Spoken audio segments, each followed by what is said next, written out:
Very nice. Emma DeCorsey here on River Talk. This is the River's Edge Radio Network traveling from Brooklyn. Is that right? Brooklyn via Harrisburg. Yes. Yeah. Bed-Stuy. She is here. Bed-Stuy represent. Here at the River's Edge. This is the River's Edge Radio Network at riversedgepgh.com. Don't forget you can tell your Alexa device to listen to the River's Edge station on TuneIn, where you can listen to us 24 hours a day with the best in Pittsburgh local music. So excited to have Emma with us here in studio. I'm so excited to be here. Thank you. Absolutely, and we're going to be talking with her throughout the program. You're welcome to join in with the conversation as we go on, and then we're going to be specifically talking about Emma later in today's program. She's got more music for you as well here on River Talk. That's Jaye Cooper. I'm Brian Crawford, and we are here in beautiful Mr. Small's Theater. Don't forget you can message the show at 412-407-2PGH. That's the texting line. You can also tweet me at RiverTalkPGH. And of course, you can message us the most popular way in our Facebook Live feed at RiverTalkPGH and at riversedgepgh.com Yes, bring on the comments. live. So Monday, I'm back at the AcoustiCafe the second time. Yeah. Brian Crawford comes to host the event. Last time, it was insane. Tons of great people. Lots of fun. And I'm very, very excited because there is a band that is performing that I'm excited to see in person. Their name struck me when I saw them at the Millville Music Festival. When I saw them on the lineup, they are called Thë Nërd Hërdërs. I love it. Thë Nërd Hërdërs. I love it. Thë Nërd Hërdërs. Yes. All right. What kind of band are they? They are, well, we're going to get into that a little bit as we talk more about the show. Okay. I'm real excited about that. We're going to give you also a prize, possibly, if you can come up with why I have the band here, Thë Nërd Hërdërs, and in the theme of the event, the open mic is going to be A New Hope. So, why? Well, what's the connection? We're going to get more into that in today's show. We're going to talk about the Nërd Hërdërs, about A New Hope, and about all of that in just a little bit. All right. The political landscape has changed, at least on a national level, a little bit. And here in Pennsylvania, there's a lot of excitement because the Democrats they've won more seats now. Yeah. In the General Assembly here in Pennsylvania. Yeah. So people are excited. But That's what I heard. But it may actually come back to bite them. It may end up becoming a worse position. Now, why do you believe it or think not, that? for the Democrats here in Pennsylvania? Why do I think that? Because many political analysts are saying that the seats that the Democrats won were middle-of-the-road Republicans that they could work with in Harrisburg. Republicans that had some pull in House leadership, because the Republicans still, by a large margin, still control the House, the General Assembly here in Pennsylvania, and they still control the Senate. Okay. So, by these Democrats moving in and winning seats from these moderate Republicans, they actually are less likely to be able to work with leadership to push initiatives that they want to come through. So, because they didn't win enough seats, they're in a position now where they actually have less pull, less influence than they would have otherwise with those moderate Republicans that may have been willing to meet them halfway. Okay. Well, how short were they? Like, how many more did they? How many? They're way short. I would have to pull up the numbers exactly. Are we talking like in the hundreds, or are we talking about like enough that they're not going to be able to do much? Oh, damn it! Now we're talking on the Told local y'all to state get out level. there. No, I'm kidding. On the U.S. level, it's interesting too. I want to hear how are you feeling about this election cycle? And I was talking to a friend who, when I mentioned A New Hope as the theme, they mentioned the election because the Democrats now control the Senate. And I'm glad that they took the Senate because now there's a stop. There's something that can be thrown in, a wrench that can be thrown into the Trump machine and what Trump is able to do on a national level. But I wouldn't necessarily put much hope in Democrats either. I mean, we are talking about a party that literally rigged their primary to make sure that they could engineer the election. So I'm not exactly very confident that they're going to be the savior of the country either. Yeah, time will tell. Time will tell. I don't know. I was happy to hear about. Oh God, I forgot his name already. I got a brain fart. The guy that's the Braddock mayor. John Fetterman. Yeah. Yeah, the guy he was, I heard he won lieutenant governor. Yeah. He was talking, I was in talks with his campaign about him coming on the show. Oh, well, we'll get back to you tonight. Well, nobody ever got back to me, so I don't know. Yeah, good for him. I mean, that was, It'd be better for him if he came on River Talk, because then he'd be a much more popular lieutenant governor. You hear that, Fetterman, right? Now people in his own hometown are giving him the evil eye because he decided to bail election night here on the River's Edge. I don't know if it was his decision, but somebody dropped the ball there. I want to see him before he starts before he has to don the suit, because I have a feeling that with the lieutenant governor, he's gonna have to don the suit? I feel like with the lieutenant governor title, I feel like he may have to put the suit on, which will be interesting because I've seen the guy up close. He's a big guy. I mean, how tall is that dude? Like 6'4"? He's extremely tall. like 6'4", 6'5", maybe even taller than that. So how do you feel about him dressing down? Some people like it. I liked it. You like it. Okay. Now, why do you like it? Because he blended in with his community. He blended in with Braddock. Braddock looked, I mean, I don't want to talk trash on the area, but it's not really known for having it. How do I say it? It looks like a poor little town, I mean, I don't want to say it like that because there's a lot of good things that they do in the community and stuff. He's done a lot to revitalize that community as well. Yeah, I'm talking about apparel-wise, though. I'm not. Oh, okay. No, they look poor. That's what I was trying to say, and I just feel like he kind of blended in. He looked like his people and stuff. With the big shirts and stuff. He looked like he. When he goes into the lieutenant governor's position? Well, you know what? He did his time as mayor. I feel like maybe this is his time for him to take the next leap. Maybe corporate, wearing donning the suit might be the new look for him. I don't know. Yeah, I like to see it. So you want to see him put on the suit? I want to know. I'm curious. Aren't you a little curious? Not only am I curious, I think it would be inappropriate not to. Some people are saying, "Oh no, he's got to stay," like he's one of the people. Well, you can still be one of the people, but when one of the people goes to work, they still put on their work clothes. Right. So I'm happy he's there. I think it'll be good to have a voice from southwestern Pennsylvania, from just outside of the city. But I do think that. And he's a nice guy too, a people's politician. At least that's how I felt like when I was, when I ran into him a couple times. So you've met him a few times? Yeah. Where did you meet him? Just in passing. Downtown and stuff. And I've done a show out near that area and stuff, and I ran into him and stuff. I mean, he kind of blends in with everybody in the neighborhood, It's not like he comes down with, special super duper security or anything. He kind of like walks among the rest of us. So, yeah. Very nice guy. That is Very true. There is a nice thing to say that, a politician who's kind of down there with the people. Yeah. He's actually really interesting because when you look at him, and I honestly think his appearance is what lost him his state Senate position. And it's a little bit, it's not a criticism at all. It's more of just an observation. I think it's much easier to dress down and win a statewide election when you're the lieutenant governor. Yeah. Would he have won if he was the governor, dressing as if he looking the way he look right now? I don't know. Maybe not. I don't know. Like when I look at him, he looked like a Yinzer. You know what I mean? Yeah. Either that or he looks like he's part of some rock band or something, like Megadeth, Metallica, or something like that. He's rocking the bald head. He got the pointy goatee. I mean, I don't know.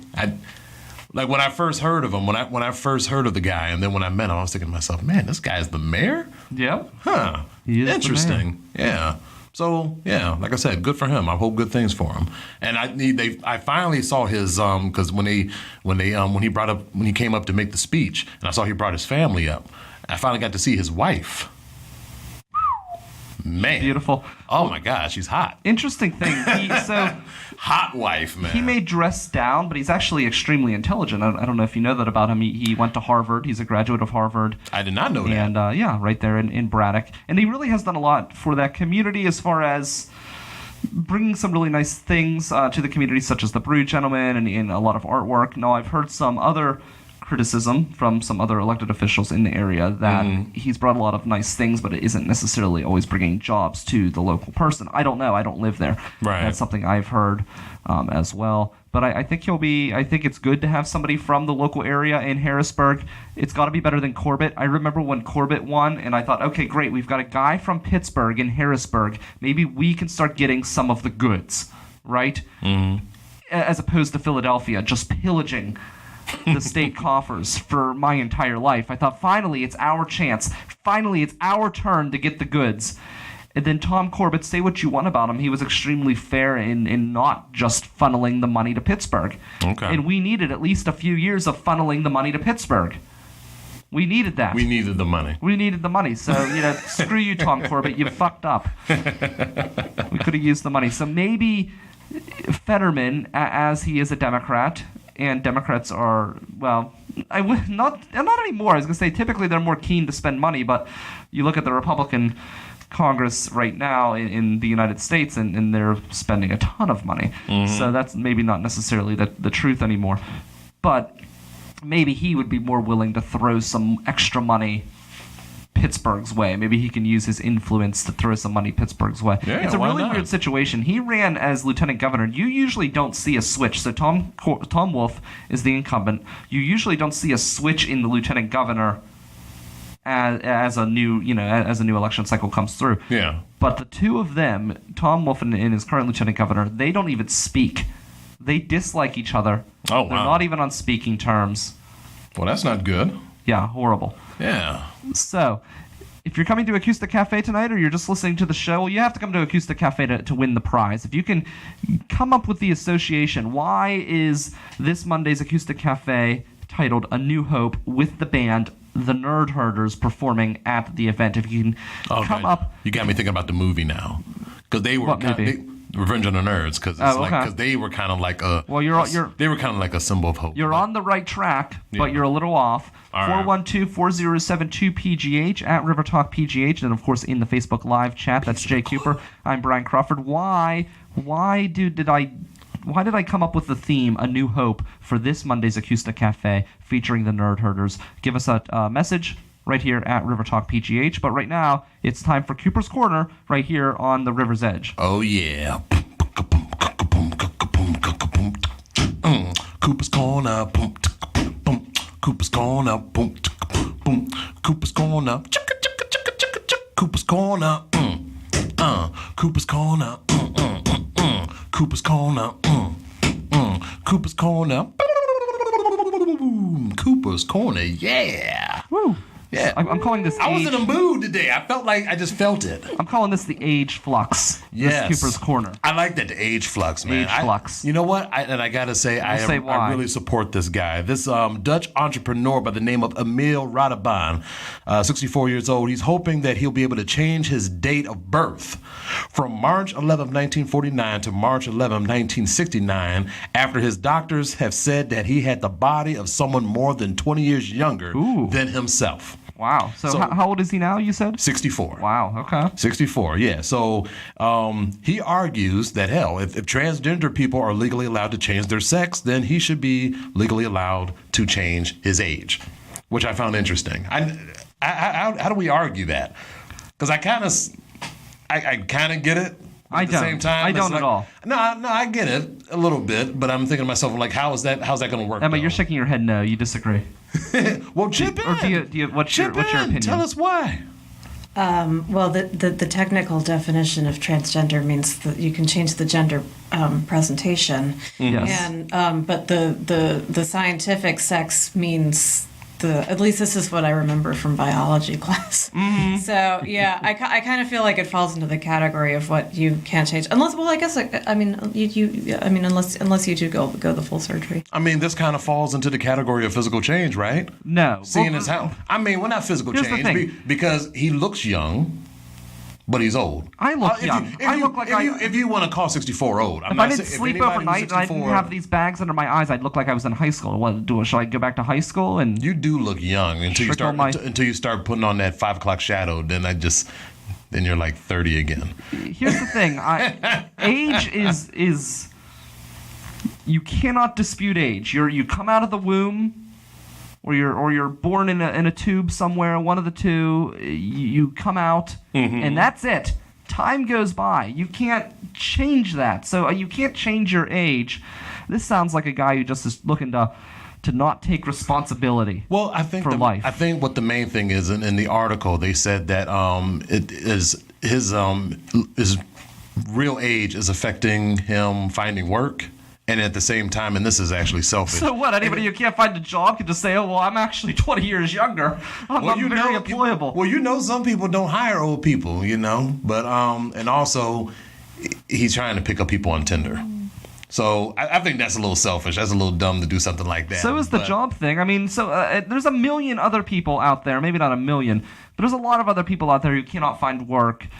In what? So now they can just go back and say, should Sidney Crosby, when he is like 50 years old, be like, well, I'm actually only 20. I'm in the prime of my career, so give me a big salary. I'm going to come play for the Penguins again. I mean, if that he makes can still go. sense. No, I'm kidding. I doubt it. He's had too many concussions and stuff. So, yeah, I doubt him coming back at 50. But that would be, yeah, right? So how old do you feel you are? If you had to pick an age. Well, okay, right now I am currently 36. I feel like I'm about 29. I feel like you're about 29. Well, I feel like I'm about... That's what people say about me. Yeah. But black don't crack. So, I mean... I'm just saying. So, I'm probably going to look like this when I'm 45. So, yeah. Hello, jeans. Well, I feel like I'm about 82 with the sleep deprivation, the allergy season, the aches and pains of not stopping moving. They got drugs for that. Ever. They got drugs for that. Do they have enough drugs? Well, are there enough drugs out there? Well, you don't want to take too much of it. I don't? Because then you won't have to worry about anything anymore. You take just enough to get you through the day. Trust me. I'm. You said that you're on your feet a lot at your job. I'm on my feet all the time, even when I come here in studio. Well, actually, that's not a bad thing, though. I don't like to sit. The problem is I'm not able to take care of myself the way I should because I'm constantly running around everywhere. Mm-hmm. Well, see, that's why I go to the gym when I get off work. Because, see, I'm running around the first 4 or 5 hours of the day, and then I get to sit down, but I sit in an uncomfortable-ass chair that hurts my back all the time, so I always have to borrow the paper towel that we use to dry our hands, and I'm putting that up against the chair between that and my back to hold it just to keep me sitting up like this, looking all stupid when people You have to understand, I need to sleep at some point in my life. I don't think you like sleep. So I love sleep. I love sleep. I was at Pick Your Poison, if you remember. I was asked how I would die, remember that. and I said I would sleep to death. Yes, if you could choose that was a good topic too. If you could choose a death, what would it be? And you said, yeah. Yeah, I would sleep to death because that's something that I never get to experience any longer.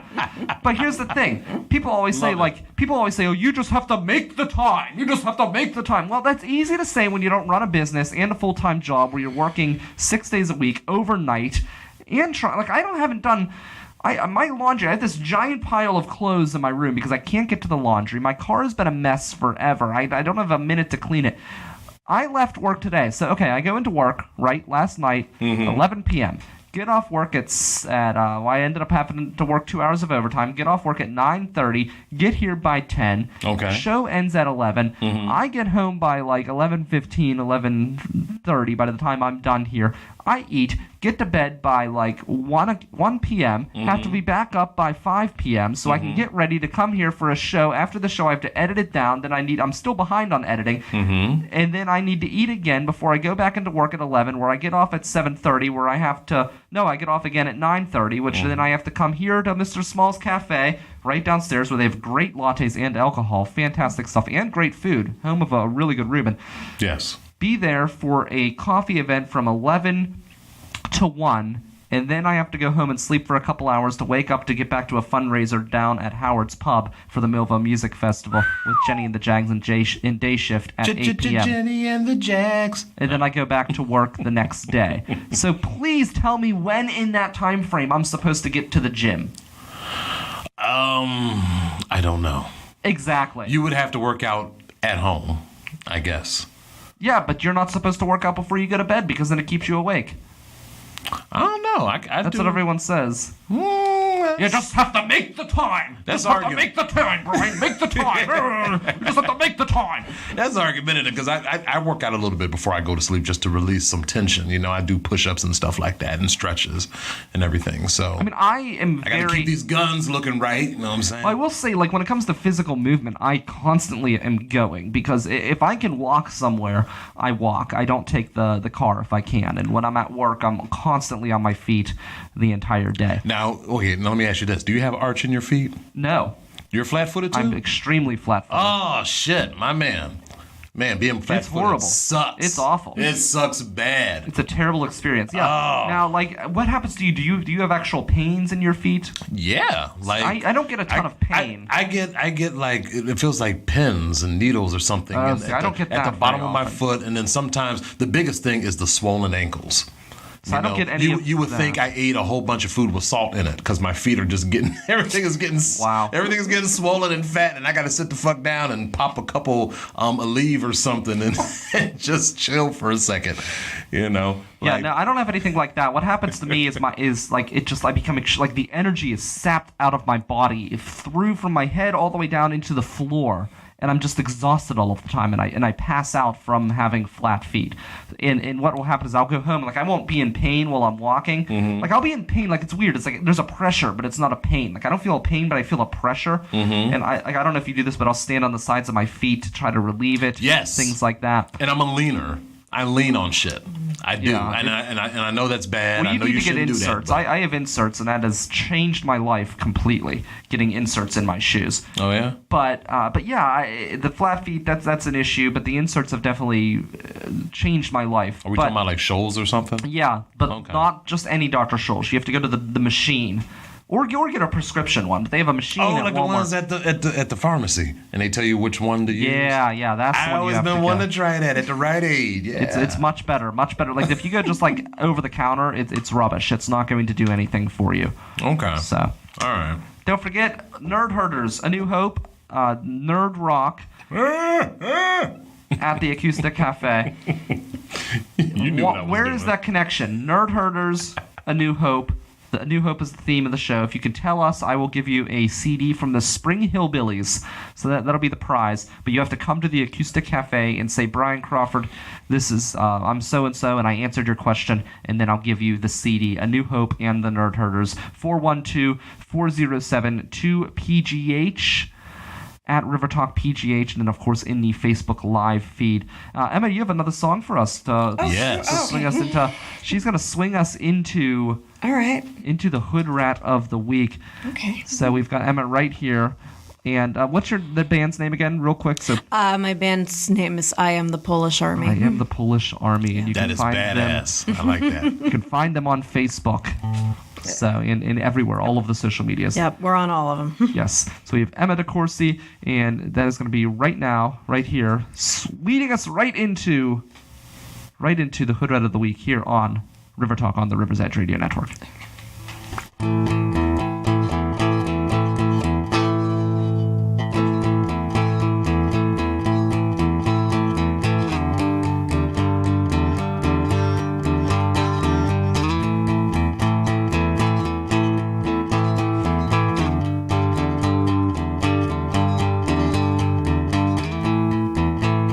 I left the dishes out. I went to sleep on your side. Ghosts in the house. Or maybe I made them up.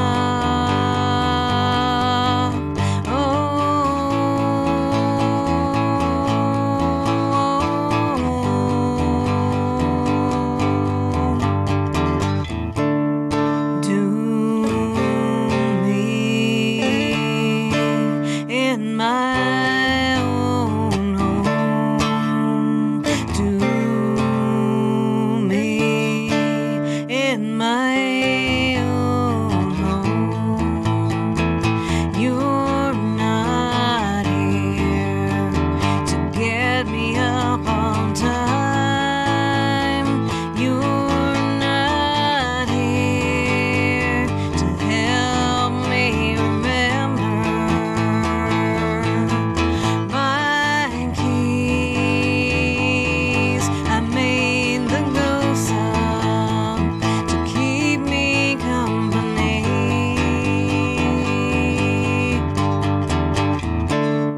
Do me in my own home. Do me in my own home.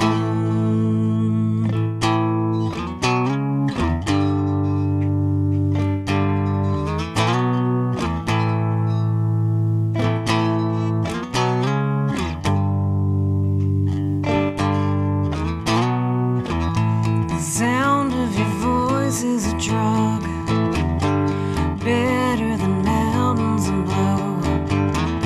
I started a bender, I don't plan to stop. The sound of your voice is a drug, better than mountains and blow. I started a bender, I don't plan to stop.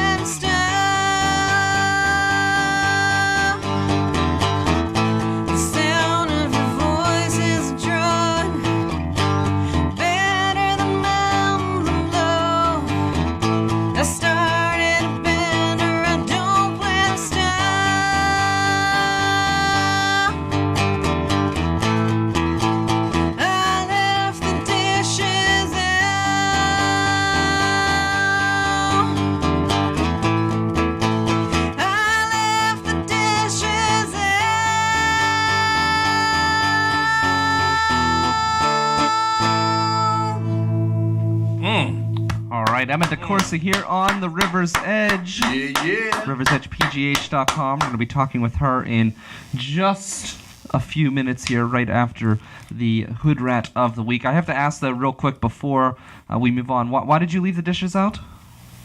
Oh, because my boyfriend was on tour, and he's a tidier freak than I am. I see. So that's one of my single pleasures when he's gone. That would drive me nuts too, so I understand where he's coming from. We've got the Hood of the Week here on the River's Edge. Jay, take it away. No music? Well, we just had a great song. We're not going to do better than that. That is true. That is better than hearing Hillary Clinton laugh. All right. Well, here's a good headline just to start things off. A hospital worker from Mississippi went viral this week and is now jobless thanks to his outfit choice on Election Day. That's right. Yeah, Clayton Hickey of Olive Branch, Mississippi, thought it would be a good idea to wear a Confederate flag T-shirt with a noose on it, with the words reading Mississippi Justice emblazoned on the front. Now, his picture was taken at the polls on Tuesday, and it was posted online for all to see. Social media users, they called Hickey out. They called him out for the move, and many was blasting him as a racist. Now, he is. Yeah. Now, here's one thing. Now, this guy was a former cop. Oh, that's great. Right. Now, at first, he was wrongly identified as an election worker. At first, before local media outlets revealed his actual occupation, the guy is actually, well, he was an EMT for a company called Regional One Health in Memphis. But when the company received countless messages on Tuesday, Wednesday, and Thursday, they called for his termination.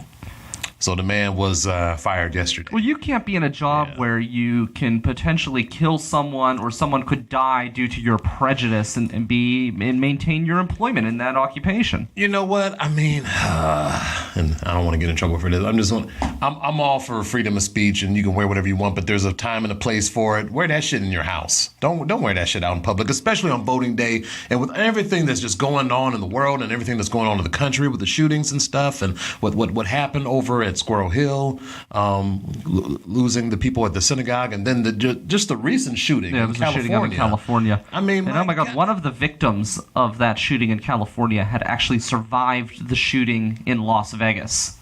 Yes, I did hear about that. It was that guy, yeah. It's just the worst. Yeah, it is. So terrible. With all that's going on, why would you think to wear that? And what made you think that nobody was going to take a picture of that on Election Day and post that? I mean, come on, you got to be careful with what you wear out in public. Should he be charged with voter intimidation?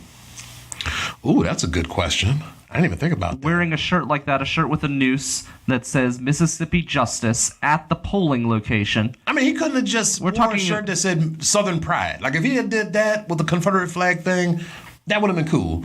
The noose, that was bad. But what I mean and Mississippi Justice, that just... especially in the South, you have a long history of voter suppression. Mm-hmm. And that very much ties into a lot of Klan mentality that could be, in my opinion, viewed as an attempt to try to bully people from voting, try to intimidate them not to vote.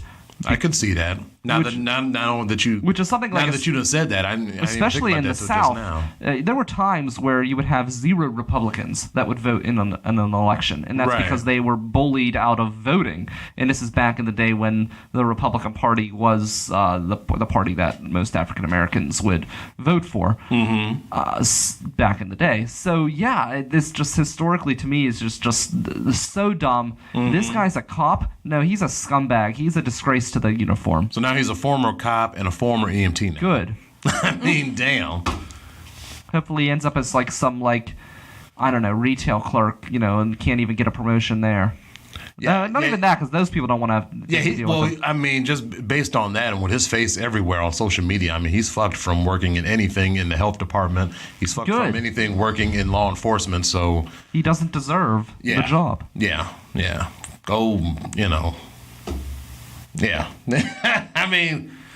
Yeah, it was just bad. So I just saw wish that. people- I had to talk about that guy. Yeah, I just wish people could get along. I always remember this, and 2016 when I opened up my election show, I talked about this story where I had campaigned and worked in the special election that was between Tim Burns and Mark Kritz here in southwestern Pennsylvania, and I remember being at the polling place that day, and it was raining, and these really nice old ladies who were there handing out literature for the guy who was opposite of me. Okay. And they handed me an umbrella, and we all got along and had a great conversation. And I hate the hate and the anger and everything like that we live in. It's like even if you I mean, that guy's extreme, obviously, but even if you're not extreme and you just have a difference of opinion, why can't you just still be humans and still be friendly with one another? And it wasn't like when I saw the article, when I saw the picture, I wasn't thinking like right off the bat, like, wow, that's racist. But the first thing that came to me was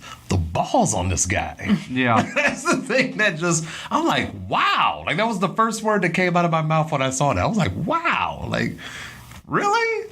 In Tennessee? Like, Well, he doesn't have any balls because try wearing that up here. Well, depending on what community you go to, try wearing that up here in some places and seeing it. yeah, try wearing that shit up in the Hill or North Hills. Then maybe you could say he has some guts, but he's got some guts wearing this to a polling location where where he's safe. Yeah,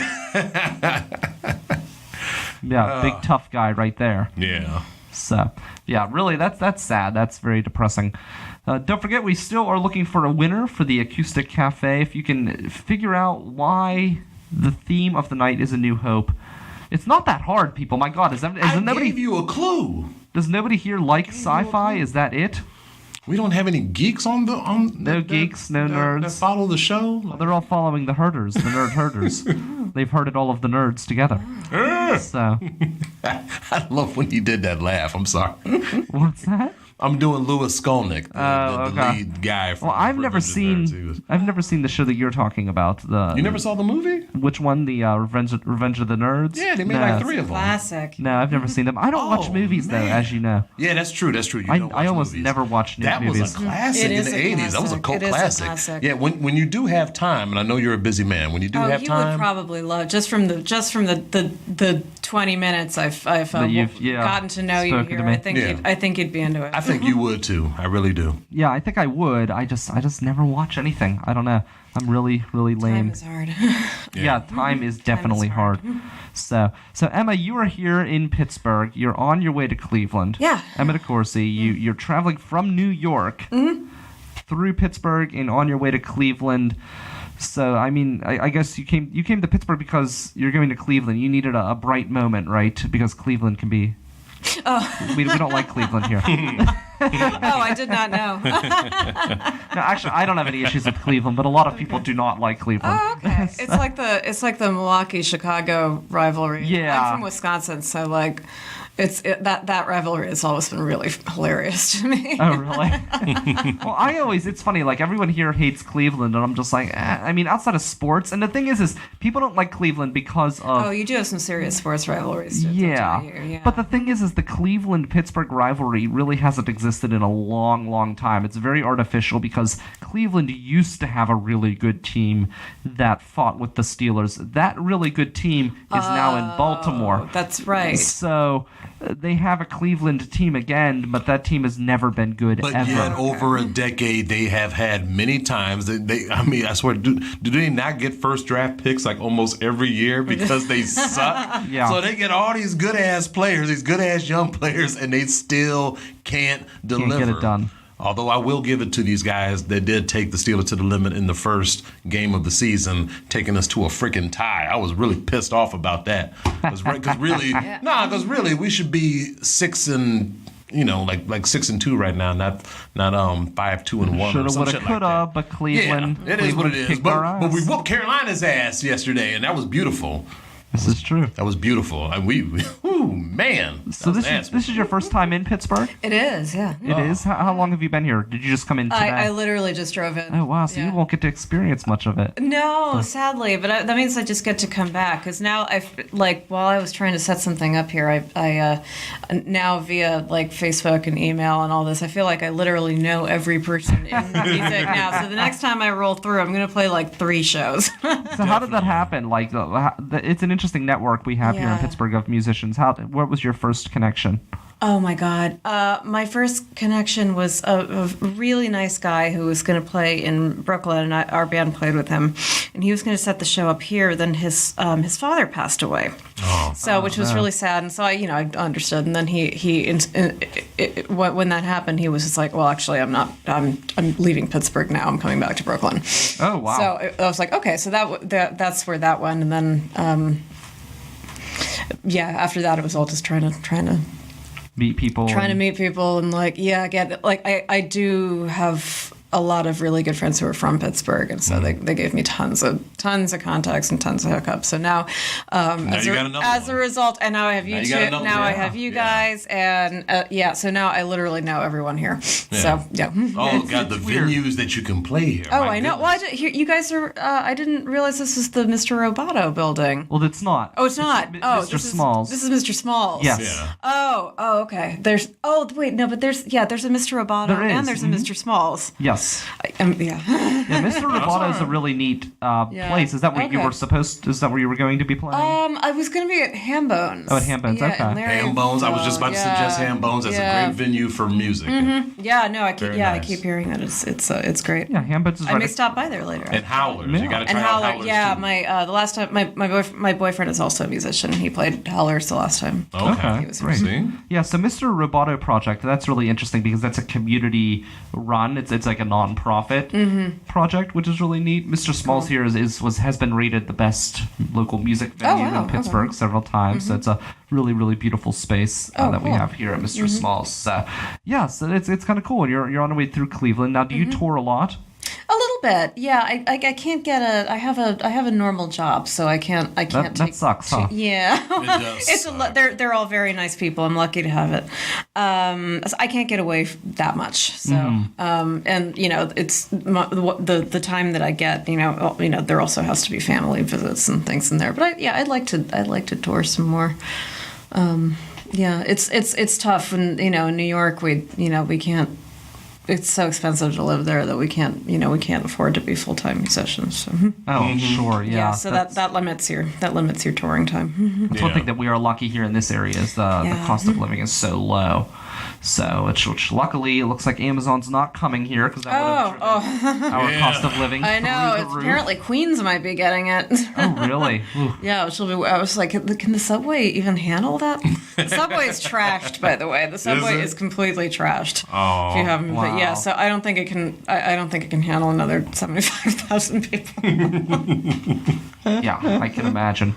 So how long have you been performing? Tell me a little bit about your band history, because this was kind of like I haven't had a chance to read up on you much because it was kind of we kind of like made it work. We made it work, which I really appreciate. Absolutely. The band, I think I came up with the band name while I was still in college, and I had a version of the band in the late '00s. I Am the Polish Army. I Am the Polish Army, and then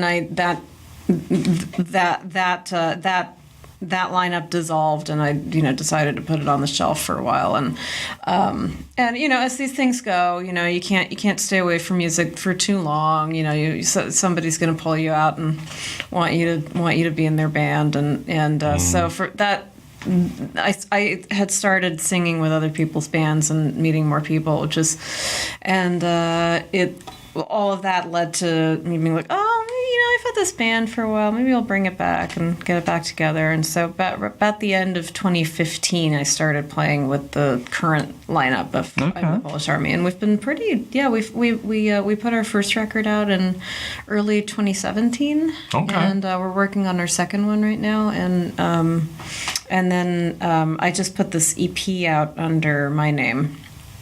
Nice. It's called The Dream, and it's under Emma DeCorsey. And 'cause I some people don't think it sounds very different from Polish Army. I was in a very different emotional place, and I was writing it without my Polish Army bandmates. So to me, it's different. But, Yeah. Different how? Like happy, dark? Sound-wise, I think, tonally, it's about, I mean, our first record has a lot to do with like all the heartbreak and misery I went through in my 20s in New York, and now I'm in a very happy long-term relationship. So that's like kind of new and different for me. So a lot of the EP stuff is about that. Okay, so you went Mary J. Blige on this one. Oh, okay. Yeah, that's right. Mary J. is just fine, right? Yeah. Eventually, she got just fine. Yeah. Yeah. I love Mary J. Her best music was when she was down and out. Yeah, and then right. When she found love, then her music. It happens to a lot of people. Yeah, I'm having that like total like creative terror right now, and like writing the second record. Like I'm trying to find like really like upsetting things to write about. Well, shit, walk around New York, man, you'll find something. Oh, dude, yeah, all the time. Well, that's like I worked retail for so many years, and that's I worked given retail me, too. It's the worst. Yeah, it's awful. But that's what's given me so much material over the years. Is just dealing with like some of the lowest, and not the people I worked with. They were great. I'm talking about the customers. Some of the lowest I of stayed society. because the people that I worked with were so awesome. But a lot of the people who work retail are some of the best people that you'll ever meet. But my God, the customers. Oh, the customers just wanted to. The customers did me in, man. The customers did me in. Well, I just think like as I get older, I become nastier and meaner and less like more I'm actually like as I get older, I become more tolerant of people of like individuals, but less tolerant of the public, if that makes sense. Yeah, the general public is pretty. Yeah, and I'm extremely intolerant with people's attitudes, bad attitudes, and things like that. And now it's just to the point where I don't think I could ever work retail again, because I just tell people off. If someone has an attitude, I just tell them how I feel, and that's it. And I don't give a shit. I just, this is it. Screw you. But I'm super nice. Like I can't work in retail no more.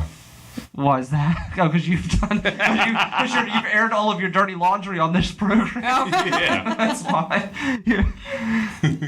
Yes. I steal. You have an online paper. You have an online paper trail now. Yeah, he does. This was before online. Like this, we're talking like we're talking like 1999. But all of the evidence. But yeah, right here. yeah. The evidence is right here. Yeah. It started off with a paper trail, and now everything is. Yeah, but I just tell people off. I don't care, and it's like I'm a nice person. Like it's hard to like I don't want to be a jerk, but I just won't tolerate anyone's nastiness. No. You know what I mean? So that's what it is. So if someone's nice to me or even like decent to me, I am overly nice to them. But as soon as they're nasty, you go out of your way to help them. Exactly. Yeah. But as soon as they're nasty, they're done. I actually had to call my boss yesterday because I almost cussed out an employee.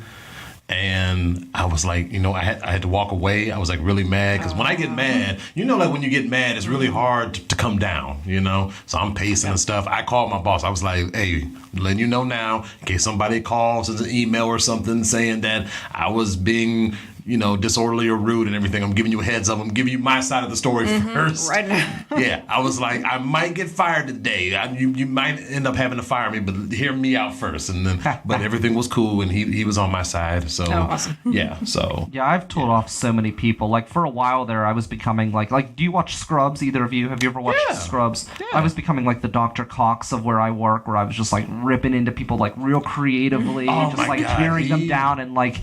He was monologues. Awesome. Yeah. He was a dick, but I liked him, though. So I'm interested in New York. Is it easier or harder as a musician? Not as, because I imagine like in some cases it's got to be easier because there's more opportunities, but at the same time there's so many people fighting for those opportunities. Yeah, it's true, and there's no there's no money at all. Like we're all fighting for these unpaid opportunities. Yeah, because we have to, and we can't. I mean, like it was just like it was kind of shocking to me that like when I was trying to set up a gig in Pittsburgh, that like people were very, like I want to make sure that everybody on the band like gets paid a decent amount of money. And I was like, what? Oh yeah, musicians in the rest of the country get paid.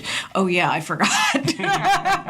Well, it's interesting that you say that because there's a big like thing going on right here in Pittsburgh, the Pittsburgh Music Ecosystem Project, and that's one of the okay. and that's one of the issues is people don't feel like they're getting paid enough. So and that's amazing. That's amazing that is set up and in place. I wish we could do that in New York. well, it's being set up, so it's in the process. We have a lot of challenging red tape to dance around in Pittsburgh and in actually all of Pennsylvania with some very, very archaic liquor laws and zoning we had some laws. pretty weird ones in New York too. We actually just last year we overturned a law which was, I believe, called the cabaret license law, which was a prohibition era thing that was like where it was that you could not have dancing in a building after a time. Yeah, I think we have laws like that. And so you have no idea how many clubs in New York closed because some citation of this law. I thought like in New York everything doesn't shut down. I thought like that. Maybe I'm getting the city wrong. Like, well, bars don't, but like music venues do, and like they can. So what's the cutoff? 2 a.m. I forget what it is. Well, they finally overturned it, so we can. Well, yeah, we had issues with that here in the city where it was actually. I forget what the curfew was before. I think it was like you couldn't cross-dress anywhere outside of the strip district in Pittsburgh. That was like a rule. Now, it wasn't enforced at all. You couldn't cross-dress. But that was like an actual law that was on the books. I want to know who was doing that around the time that made them even have to try and make that law. Like that. People really have been doing it forever. That's the thing. Well, everyone, I know. That's the most amazing thing. Yeah. All of this has been like since the dawn of time. Oh, absolutely. People think that that's like, this is something that's new, but like you go out, look through history. A lot of times people, they would have, especially with men more so, they would have their wife, but then they would have people on the side, not only always people of the same sex either. So that's something we tend to view as something that's modern, but really it just was not spoken about. There's this guy that works at my building. Every year around Halloween, he always dresses up like a woman. And every time he pulls out, like his wife is always driving and he's always in the passenger seat, and he just dresses up like a different woman every year for Halloween. And I swear he is like one of the ugliest women I have ever seen. I mean, like he pulls it off every time. I always be looking out for him. I'm like, "Ooh, it's Halloween, man! Come on, please don't fail me now. Come on now, come on." I'm waiting for it. Yeah, like his rack looks better than his wife, but the face, I don't know. That's hilarious. He couldn't pull that off. What was your? Is there a favorite Halloween costume that you had this year? What was the favorite one that you saw? Oh my God! We never actually got to talk about that. Yeah, we didn't get to talk about it. There was the one with the girls that dressed up and they looked like censored nudity. I thought that was pretty cool. I like that one. They had like the little cardboards and stuff, and they put different colors to make it look like it was blurred and stuff. Yeah. I thought that was pretty cool because they did look like they was naked. It looked like something from television or something. Or the cute couple that they would like when they are together, they make the Oreo cookie. Oh, that's clever. Is there one that you saw in particular that you were a big fan of?